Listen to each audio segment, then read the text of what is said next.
Welcome to my channel smart study with Saumya. Student, आज हम paper solve करने वाले हैं यूपी टेट 2019 का पेपर। जैसे कि आपको पता है कि पुराने पेपर्स जो यूपी टेट के प्रीवियस ईयर पेपर्स हैं, सभी को सॉल्यूशन की एक सीरीज़ मैंने ऐड कर रखी अपने चैनल पर।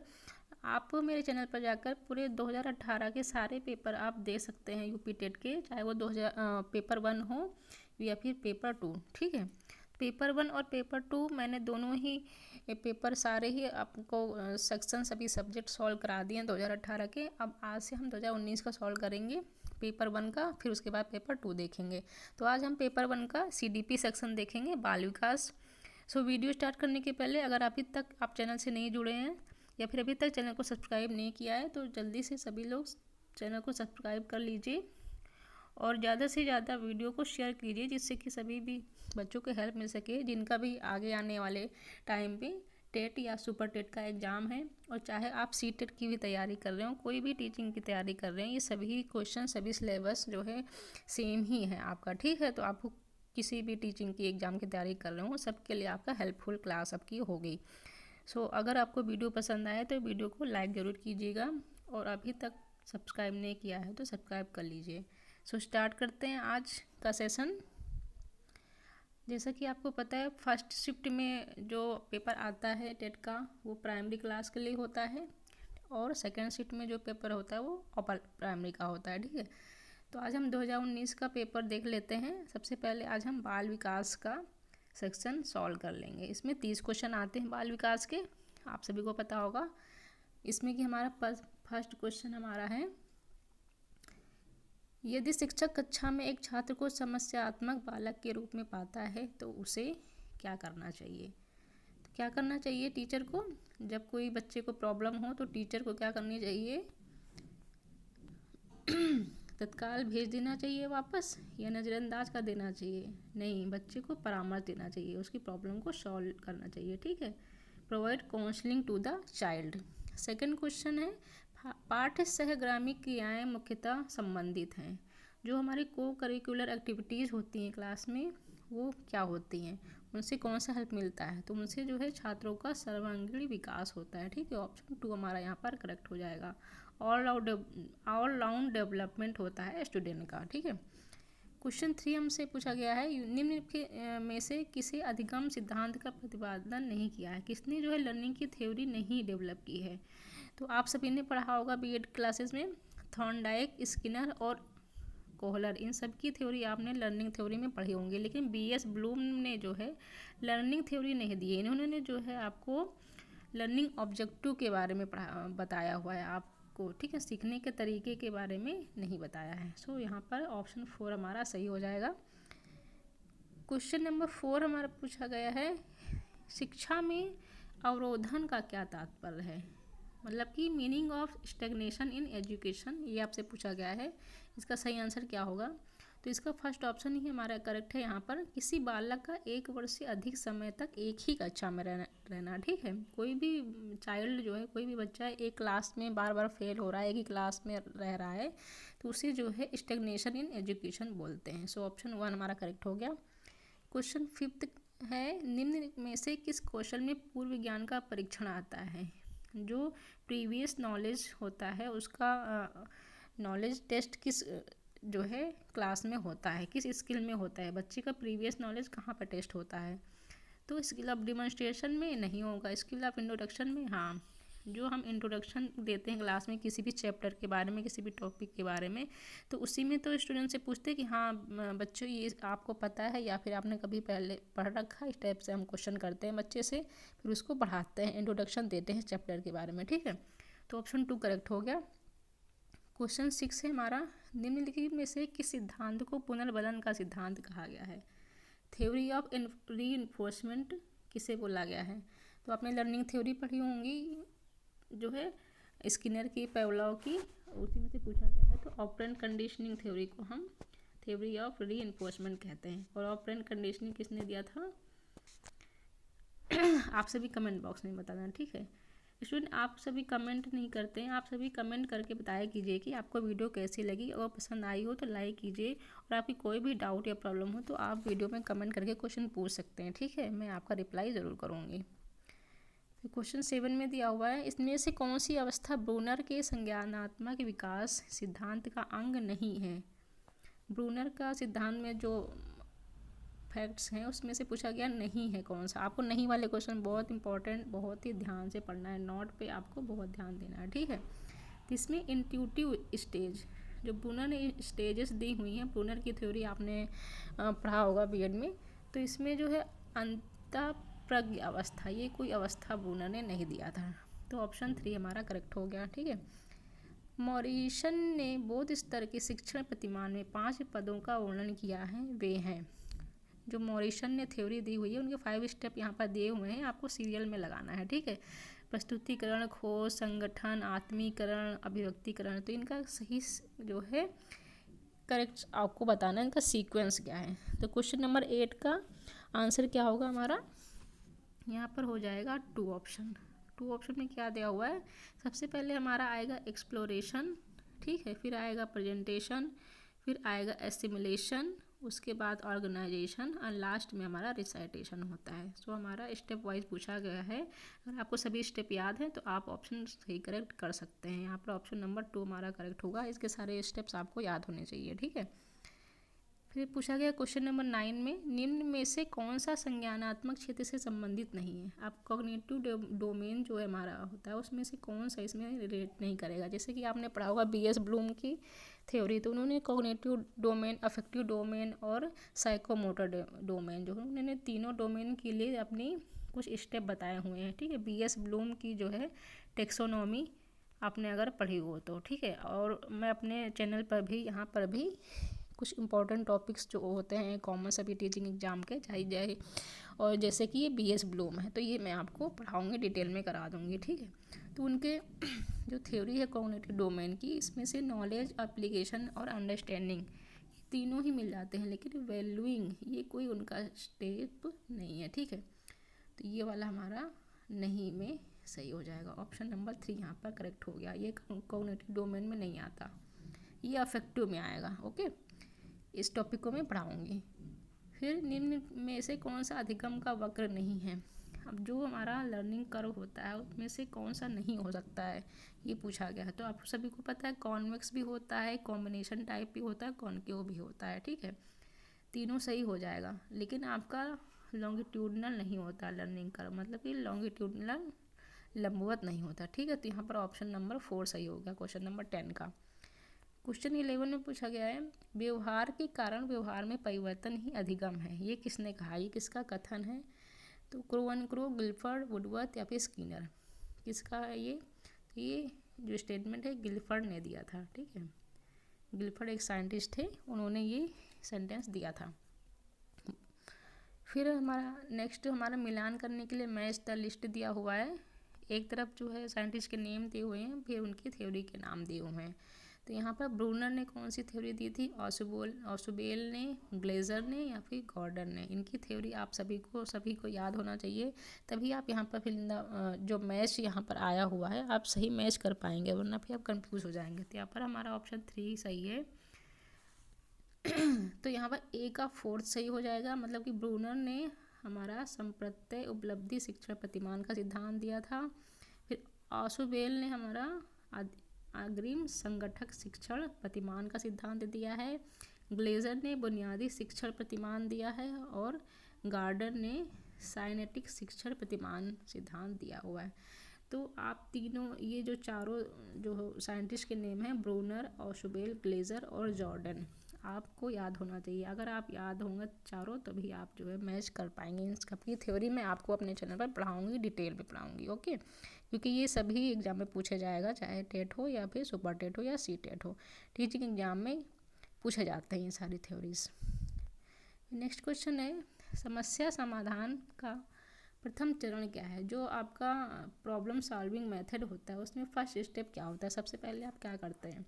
तो सबसे पहले आप हाइपोथेसिस तो नहीं बनाते हैं, ना डेटा कलेक्शन करते हैं, ना ही हाइपोथेसिस की टेस्टिंग करते हैं, ये सब तो बाद में आएगा। सबसे पहले हमारा आइडेंटिफिकेशन ऑफ प्रॉब्लम होता है। सबसे पहले आप समस्या को पहचानेंगे तभी तो उसका हाइपोथेसिस बनाएंगे, फिर टेस्ट करेंगे, फिर डेटा कलेक्ट करेंगे, ये सारे प्रोसेस चलते हैं, ठीक है।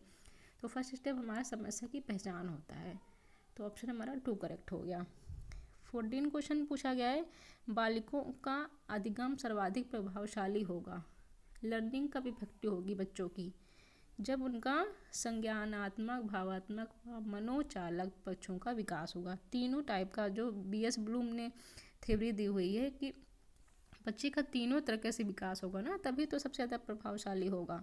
तो यहाँ पर ऑप्शन 2 हमारा करेक्ट हो जाएगा। BS ब्लूम की थ्योरी से ये डायरेक्ट क्वेश्चन आपने इसके ऊपर भी देखा था, और ये दो क्वेश्चन केवल BS ब्लूम की टेक्सोनॉमी से पूछ लिया गया, जो कि BEd फर्स्ट ईयर का टॉपिक है। ओके, 15 क्वेश्चन में है, स्मृति स्तर पर एवं बोध स्तर के शिक्षण प्रतिमान की संरक्षण में कौन सा सोपान उभयनिष्ठ है। जो हम लेवल की थ्योरीज पढ़ते हैं ना, understanding level, memory level, different type के लेवल पढ़ते हैं मेमोरीज के, तो उसमें से कौन सा कॉमन है इन दोनों में, मेमोरी और अंडरस्टैंडिंग लेवल में कौन सा चीज़ आपका कॉमन है, यहाँ पर पूछा गया है। तो जनरलाइजेशन हो जाएगा इसका सही आंसर। ओके, 16 क्वेश्चन पूछा गया है, ह्यूमन डेवलपमेंट स्टार्ट्स फ्रॉम, मानव विकास का प्रारंभ कहाँ से होता है, हमारा विकास कहाँ से प्रारंभ होता है, जब हम माता के गर्भ में आ जाते हैं तभी से हमारा विकास शुरू हो जाता है। तो बच्चे का विकास जो स्टेज ऑफ इन्फेंसी से स्टार्ट हो जाता है। ओके, शैशवावस्था से शुरू हो जाता है। 16 का ऑप्शन नंबर 1 करेक्ट हो गया। 17 देख लेते हैं, द कंडीशंस ऑफ लर्निंग पुस्तक के लेखक कौन से हैं।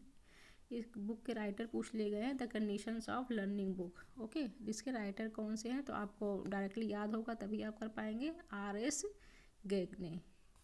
ऑप्शन 4 सही हो गया। ओके, 18 में पूछा गया है, किशोरावस्था बड़े संघर्ष, तनाव एवं विरोध की अवस्था है, ये कथन किसका है। तो ये स्टेटमेंट पूछा गया है, तो ये स्टेटमेंट बहुत ही फेमस है और आई थिंक सभी बच्चों को याद भी होगा। इसका करेक्ट आंसर हो जाएगा ऑप्शन 2, स्टैनली हॉल ने बोला था ये। ठीक है, ये एडोलेसेंस के बारे में बोला था। ये एडोलेसेंस जो है स्ट्रेन स्टॉर्म का एक पीरियड होता है। ओके, क्वेश्चन 19 में पूछा गया है, total time taken in Indian model of micro teaching. एक माइक्रो टीचिंग से भी एक क्वेश्चन बन जाता है, इंपॉर्टेंट है। सूक्ष्म शिक्षण से पूछा गया है कि कितना टाइम होता है इंडिया में, तो इसका जो है मोस्टली 36 मिनट आंसर करेक्ट होगा। माइक्रो टीचिंग के बारे में भी एक डिटेल्ड क्लास में लूँगी और सभी अच्छे से इस टॉपिक को पढ़ाया जाएगा। ओके, फिर 20 नंबर क्वेश्चन में पूछा गया है कि सीखने का पठार सीखने की प्रक्रिया के मुख्य अभिलक्षण हैं जो उस स्थिति को प्रकट करते हैं जिसमें सीखने की प्रक्रिया में कोई उन्नति नहीं होती। यह कथन किसका है। सिंपली आपसे इसका स्टेटमेंट पूछ लिया गया है कि ये कथन किसका है, तो ये गेट्स व अन्य, गेट्स एंड अदर्स, ऑप्शन 3 आपका सही हो जाएगा। ठीक है, क्वेश्चन 21 में भी मैच ऑफ द फॉलोइंग पूछा गया है, तो ये सब आपको थ्योरीज दी हुई हैं, पियाजे, थॉर्नडाइक, स्किनर और जेसाल्ट की। इन सब की थ्योरी अगर आपको याद होंगी तभी आप इसका मिला पाएंगे। और वैसे भी अगर आप सबसे ईजी आप अगर यहाँ पर मिलाएं तो पियाजे आपने पढ़ा होगा ना, पियाजे में आपने अडॉप्टेशन पढ़ा होगा, है ना, तो आप देख लेंगे डी का सेकंड हो जाएगा। डी का सेकंड किस में दिया, ओनली ऑप्शन 3 में दिया है, तो आपको ज़्यादा कुछ करने की ज़रूरत ही नहीं, सिंपली आप ऑप्शन 3 जो है करेक्ट लगा लेंगे। तो पेपर में क्वेश्चन थोड़ा सा टेक्निकल भी आता है, अगर थोड़ा सा आप प्रेजेंस ऑफ माइंड वहाँ पर लगाएंगे तो आप सॉल्व कर ले जाएंगे। सिर्फ एक ही देखिए हमने यहाँ पर लगाया, पियाजे से ही आपने पूरा जो है ऑप्शन लगा लिया। ठीक है, तो ऑप्शन 3 आपका करेक्ट हो गया। बाकी सब आपको पढ़ने की ज़रूरत भी नहीं पड़ी, बट फिर भी आपको ये सारी थ्योरी याद होनी चाहिए क्योंकि ये सभी एग्जाम में पूछा जाता है, सीटेट वगैरह सभी जगह। ठीक है, क्वेश्चन 22 में पूछा गया है, विकास कभी ना समाप्त होने वाली प्रक्रिया है। जैसा कि आपको पता है development is never ending process, तो ये कौन सी प्रिंसिपल को डिनोट कर रहा है। तो सिंपल सी बात है, ये निरंतरता का सिद्धांत कहेंगे इसका, प्रिंसिपल ऑफ कंटिन्यूटी। डेवलपमेंट के जो प्रिंसिपल होते हैं ये बहुत ही इंपॉर्टेंट होते हैं। ठीक है, डेवलपमेंट और ग्रोथ के बारे में आपने पढ़ा होगा, बहुत ही इंपॉर्टेंट टॉपिक है, इससे बहुत क्वेश्चन पूछ ले जाते हैं, तो ये प्रिंसिपल ऑफ कंटिन्यूटी में आएगा।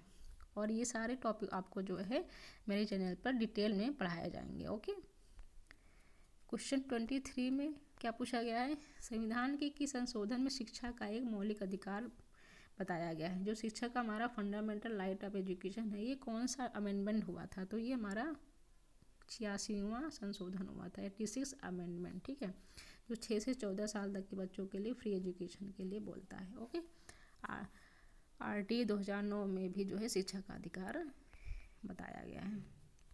ये सभी टॉपिक मैं आपको अपने चैनल पर पढ़ाऊँगी, ये सभी इंपॉर्टेंट टॉपिक है जो कि CTP में पूछे ही जाते हैं। ओके, 24 में पूछा गया है अभिप्रेरणा के मूल प्रवृत्ति सिद्धांतक के प्रतिपादक थे।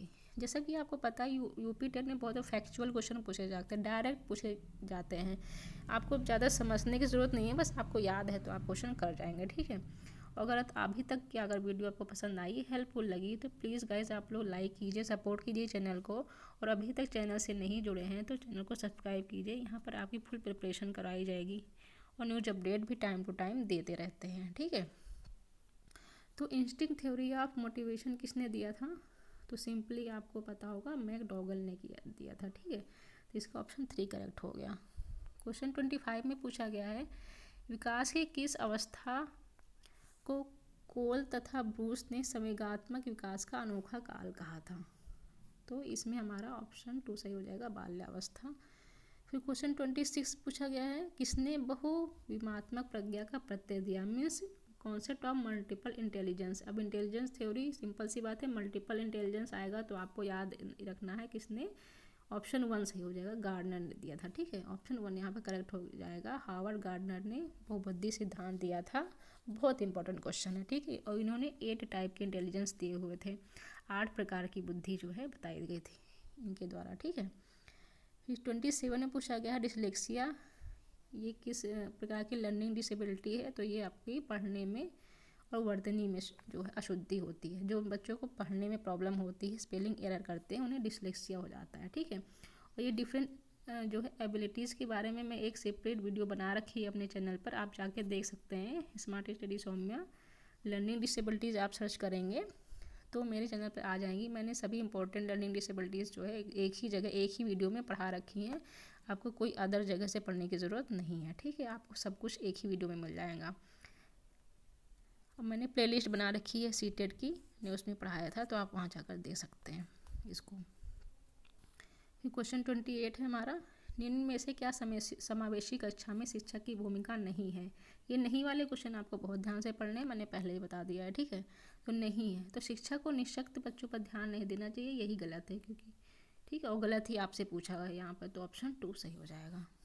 फिर 29 में पूछा गया है कक्षा में छात्रों को प्रश्न पूछने के लिए क्या करना चाहिए? तो अनुमति नहीं देनी चाहिए, गलत, प्रेरित करना चाहिए, ठीक है। कक्षा में प्रश्न पूछेंगे बच्चे तभी तो उनको नॉलेज होगी और तभी तो वो जो है क्रिटिकल थिंकिंग कर पाएंगे, उनके बारे में पता चलेगा, ठीक है। तो हमेशा जो है इनकरेज करना चाहिए बच्चों को क्वेश्चन करने के लिए क्लास में। फिर ऑप्शन 2 सही हो गया। और लास्ट क्वेश्चन है हमारा आज का, बच्चे की वृद्धि मुख्यतः संबंधित है? तो वृद्धि सिंपल सी बात है आपके शारीरिक विकास से संबंधित होता है, ऑप्शन 2 सही हो गया यहाँ पर, सॉरी ऑप्शन 3 यहाँ पर करेक्ट हो गया, ओके। सो आज हमने 30 क्वेश्चन कर लिए बाल विकास के, और फिर नेक्स्ट पार्ट में हम जो है बाल विकास के अलावा जो और भी सब्जेक्ट इसमें आते हैं, हिंदी, इंग्लिश या फिर EVS वगैरह, वो हम सॉल्व करेंगे, ठीक है। तो गाइस अगर आपको वीडियो हेल्पफुल लगी और आपको पसंद आई तो प्लीज़ लाइक कीजिए अगर अभी तक नहीं किया है तो, और अभी तक चैनल को सब्सक्राइब नहीं किया तो सब्सक्राइब कर लीजिए। यहाँ पर आपको सभी टीचिंग एग्जाम की स्टेट, सुपर टेट, सीटेट की प्रिपरेशन कराई जाएगी। फुल प्रीवियस ईयर पेपर हम सॉल्व करेंगे पहले, उसके बाद फिर हम इम्पोर्टेंट टॉपिक्स भी यहाँ पर देखेंगे, ठीक है। और यहाँ पर इम्पोर्टेंट अपडेट भी मैं टाइम टू टाइम देती रहती हूँ, कोई भी फॉर्म आया या फिर आंसर की आए, जो कुछ भी आपसे रिलेटेड जो ज़रूरत बातें होती हैं वो मैं आपको बता देती हूँ टाइम से, ठीक है। सो मिलते हैं नेक्स्ट वीडियो में, थैंक्स फॉर वॉचिंग।